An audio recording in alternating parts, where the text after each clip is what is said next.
கடம்பூரில் இருக்கிற கம்பத்ராயர் கோயிலுக்கு நான் போயிட்டு வரேன்னு எங்கள் வீட்டுக்காரர் சொன்னார். சரி போயிட்டு வாங்க அப்படின்னு சொன்னேன். இதில் முக்கியமான விசேஷம் என்னென்னா, புரட்டாசி மாதம் மட்டும்தான் வந்துட்டு இந்த கம்பத்ராயர் கோயிலுக்கு போகிறதுக்கு அனுமதி.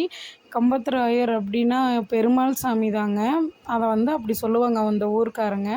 பெருமாள் சாமி தான் இருக்குது. கோயில் பார்த்திங்கன்னா கோயில் பெரிய பெரிய கோயில் மாதிரிலாம் இருக்காதுங்க. இது மலை மேலே இருக்கங்காட்டி சின்ன கோயில் தான். ஆனால் சக்தி அதிகங்க. அங்கேருந்து வேண்டிட்டு வரவங்க வேல் கொண்டு போய் வைக்கிறாங்க. என்ன வேண்டுதலோ அதை கண்டிப்பாக நிறைவேற்றணும் அப்படிங்கிற மாதிரி இது பண்ணுறாங்க. வேண்டுதல் வச்சதும் கண்டிப்பாக நிறைவேறுது அப்படிங்கிறாங்க.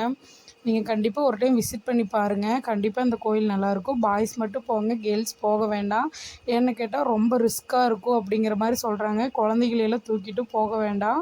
நீங்கள் பார்த்துட்டு அதுக்கப்புறம் ஒரு தடவை போய் பார்த்துட்டு அதுக்கப்புறம் கூட நீங்கள் இது பண்ணிக்கலாம். நம்மளோட சேனலில் ஃபுல் வீடியோ அப்லோட் பண்ணியிருக்கேங்க. அந்த வீடியோவில் போய் பாருங்கள் எப்படியெல்லாம் இருக்குது, எந்தெந்த மாதிரி இடம் அப்படிங்க